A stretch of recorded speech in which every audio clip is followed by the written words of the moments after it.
Good evening, everyone. It is great to see a lot of the regulars here again this month, and good to see a number of new folks joining us this evening. I wanted to start by thanking the Executive Board, and particularly Carolyn Kane and John St. Amand of your group,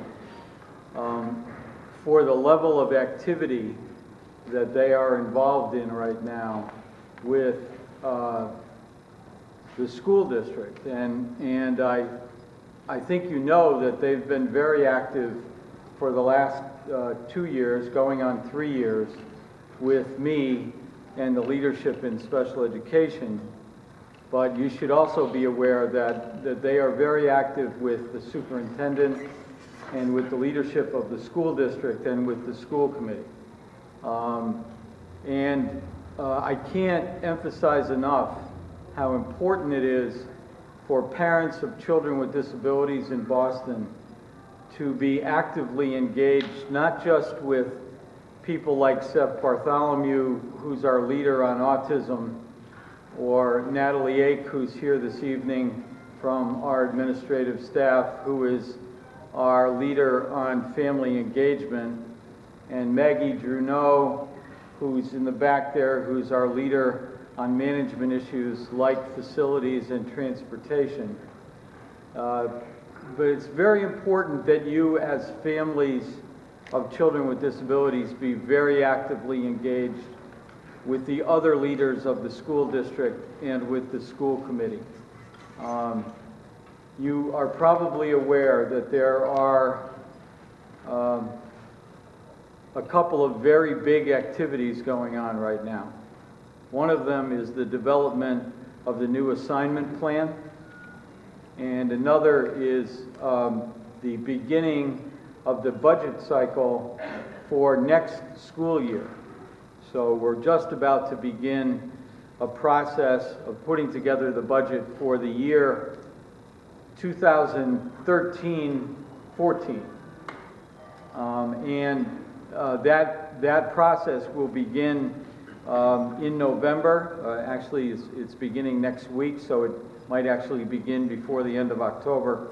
And it's going to extend through next February or March for the development of the budgets.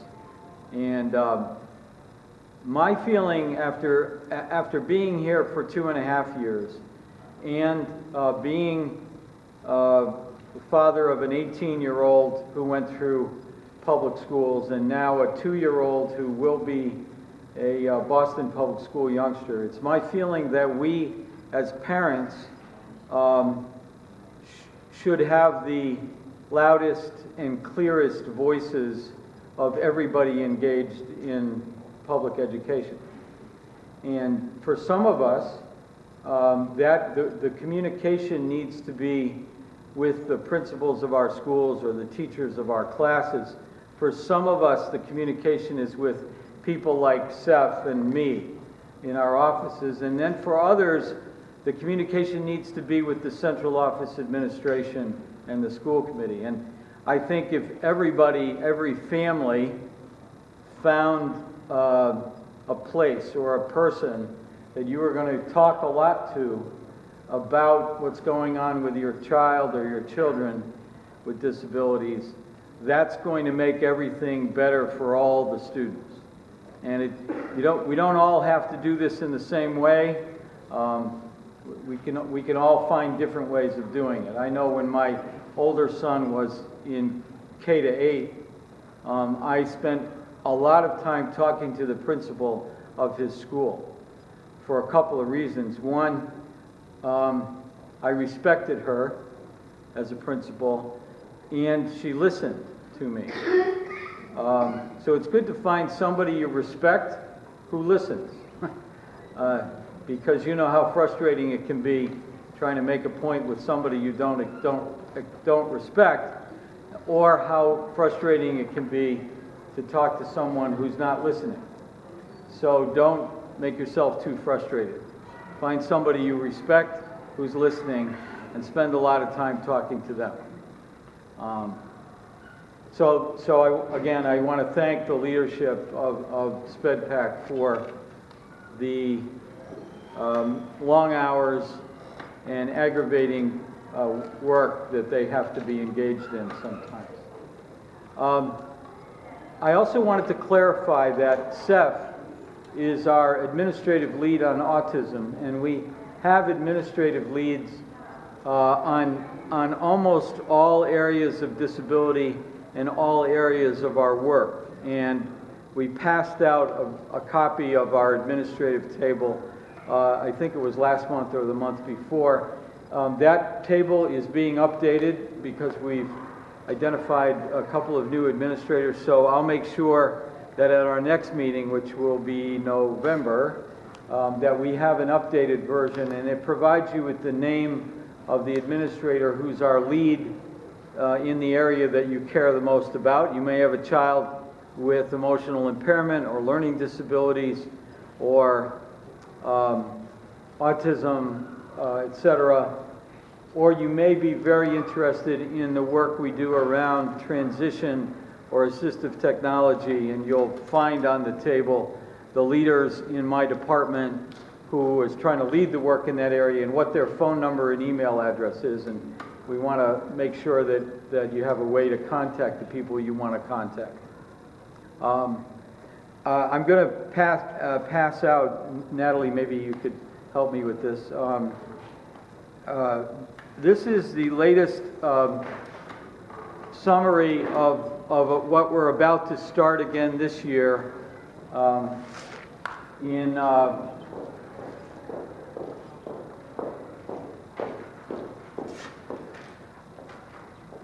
So you know that for the last couple of years we've had advisory committees, task forces, and work groups, and that we've invited parents to participate in these activities with us. And this is a table of the activities that are now developing. We're about a month behind where we were last year in the startup of these, and that has something to do with the fact that we've had a vacancy in the position of director, and I've been serving as the acting director at the same time that I'm the assistant superintendent. So it's set back in my work a number of activities, and the setting up or the startup of our advisory committees, our task forces, and our work groups is one of the activities that has been delayed by about a month. But I'd like to say, when you see this, you'll get a sense of all the various topics that we're covering. Some of them we've been working on for a couple of years, and some of them are new. And I want to invite all families that would want to spend some time working in one of these groups with us to express interest directly to Carolyn Kane or John St. Amand.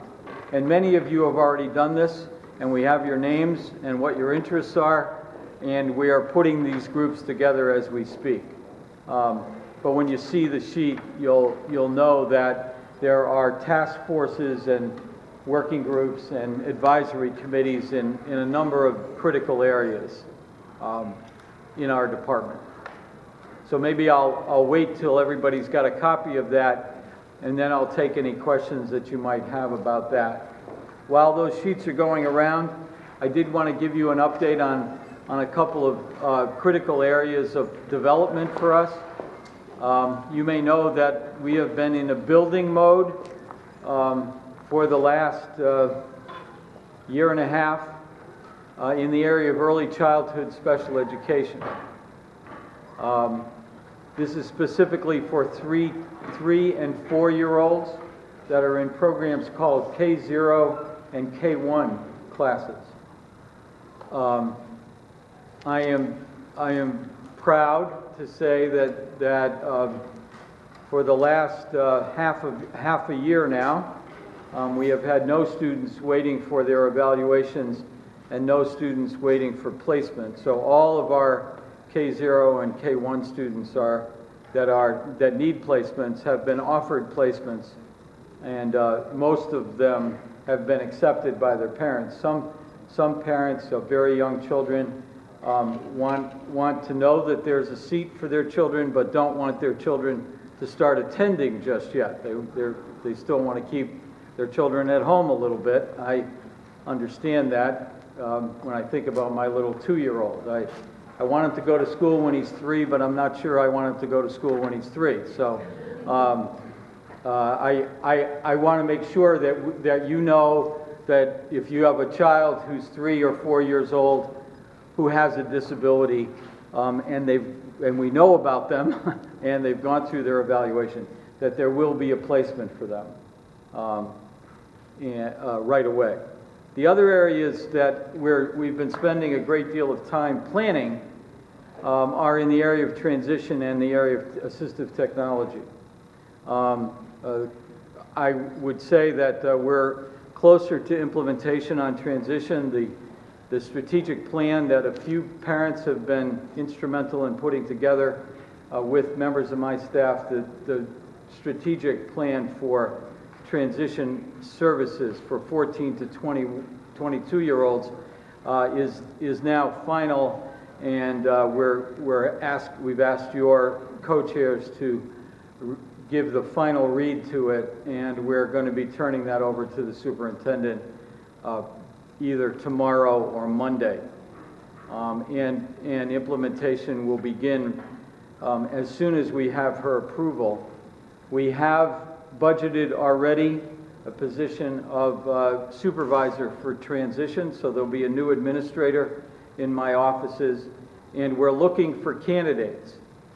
So if one of you has a strong background in transition services, or if you've worked with someone who has a strong background in that area, or you know of someone, please let any one of our administrators that you work with know about that person. We're looking for candidates right now.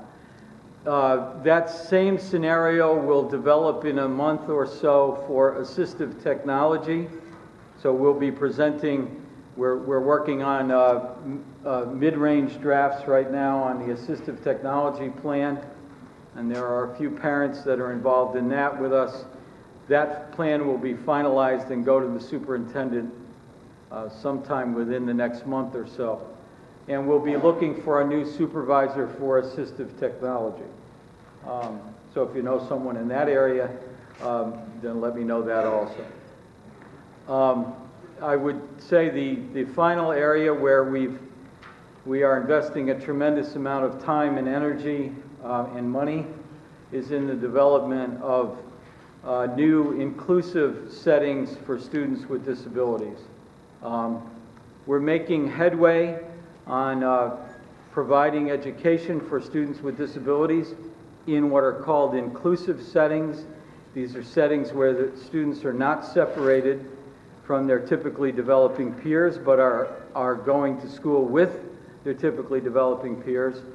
And we've decreased our dependence on separate settings and increased our dependence on inclusive settings over the last 2 years consistently, although we still have a very long way to go. We're making a commitment that most of our very young children, within the next year, a majority of our very young children will be in inclusive settings rather than separate settings. And that's, I know that sounds like something that you would say, of course that should happen, but if you know the Boston Public Schools, that's not been the history of the Boston Public Schools in the past. So it is not just changing our approaches or changing the way we put our programs together or the way we spend money, it's often changing the hearts and minds of the people who do the work. And that's the most difficult part of that change. The voices of parents who expect their children to be educated with typically developing peers, otherwise known as in general education, your voices are the loudest. So speaking out, if that's what you want for your children, if that's what you believe will be best for your children, speaking out about that at your team meetings and any conversations you have with school people, your voices by far are the loudest. I think part of the reason why we've made progress toward more inclusive settings is because parents are demanding it. And you're in the driver's seat in the end. So if you demand it, we have to develop it. So coming back to that table I handed out, does anybody have any questions or comments on that? If you have already identified yourself as being interested in one of these groups, to Carolyn or John, we have that information. If you have not expressed interest yet but would like to, please see them this evening and we'll get your name onto the list. There was a question back there? Yeah, my question is, the kids in the tutor classroom, do these teachers get special training with the kids? With our kids, our special ed kids? I want to tell my question. The teacher who is in that classroom, the inclusive classroom, is that teacher getting any special, different training to be with our kids? We are offering it. Many people come to their jobs with that training already, although there is a very large special education workforce in Boston who have been teaching in separate settings for a very long time. And so we're offering an expanding range of professional development opportunities for those teachers to develop the skills that they need to work successfully with the youngsters. We're also starting new inclusive opportunities where the staff is selected to work there. So there are a couple of different things that are going on. I think you bring up something that's critically important, and that is that inclusion is only good if it leads to the success of the child, and the skills of the teachers and other people are critically important to that success. It doesn't happen magically just because my child is sitting next to a child who doesn't have any disabilities. That's not, that is necessary but not sufficient. So we're working on that. It's the hardest part, well no, it's the second hardest part in building good inclusion. The most difficult part is changing the minds of the people in many different places. I would thank you for bringing it up. I think it's very important that if your child is in an inclusive setting and you've got serious concerns about the effectiveness of that setting, please fill out one of the forms that are here. I don't know what they're called, but where you issue forms, and make sure that goes to the person on the SpedPac who collects those. Those come to our offices, and we follow up on those things every month. What I've noticed is that a lot of times the teachers don't go according to the kids' IEPs when they're kids in these classrooms. I'm not sure I heard you correctly. Could you just say that again, please? What I've found out for myself and my son is that he's in an inclusive classroom, and since school has started, I have never was able to meet with the teachers to make sure that we have a full understanding as to what his IEP is. He's sitting with the other kids, yes, but that does not happen. Well, make sure that you say that specifically on your form.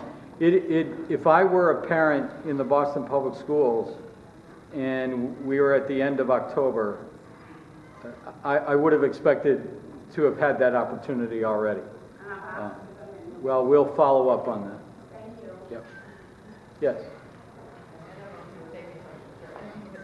I just joined the school site council. I'm in school and they just become inclusive, and I'm just finding it really hard to justify, explain, stand up for the fact that the MCAS scores and everything is being dragged down by, unfortunately, the special ed is mine. And it's really hard for me to sit there as a person who's supposed to be representing special ed kids and then say, yes, but look at all the data, how far you've come. I guess I'm looking for something to help me with like words. Well, I would like to be that person. Okay. Or if there's somebody better on my staff, it should be somebody else. So just make sure we have a way to connect. I think that, I said parents' voices should be the loudest tonight, but I also feel like sometimes schools in general, I don't just mean our schools, but schools in general, are not very welcoming of the voices of parents, and parents get isolated in those conversations. So you're kind of left to defend the idea when you're supposed to be our primary client, we're supposed to be here to serve you and your child. So I don't want you to, I would rather you not be in that position all by yourself. So we'll make sure that there's a member of our staff involved in that conversation. Yeah. Hi. Hi, Joe. I just want to bring up something that a few teachers have come to me about, and I don't think it's something to be resolved tonight, to make sure that you're aware of it in your office. The number of teachers have come to me, and they've told me that children who have alternative assessment and do not get the high school diploma, but instead get that certificate of graduation, that what they're finding when they leave the school is they get jobs, say as custodians and various things, and they're not able to join the unions for those jobs because they don't have a traditional high school diploma. And so I don't know if this is something that has come up in your office, but since school started this year, 4 or 5 different teachers come to me. So we have another kid who got through school, really happy, got a job, but because they don't have the MCAS diploma. And so I'm wondering if you're all working on that and thinking about that. Well, it's the first time that I've heard it put that way. So the sort of that extended link to success. Right. That's what I mean. It's not resolvable tonight, right. Obviously, but I wanted to bring that up because I don't know if you've been hearing that. I haven't, but I'm not the person out there as much as other people. So thank you for bringing it up, and we will make sure that we're attending to that. We are in the process of laying the groundwork for our transition implementation. We have been starting conversations with the unions, and finding very sort of open minds in some places to thinking. That fits right into that conversation. Yeah. So just make sure somehow I'm reminded that I have to get on that. I'll see you in November. Okay. Was there someone else with a hand up? Oh, yeah.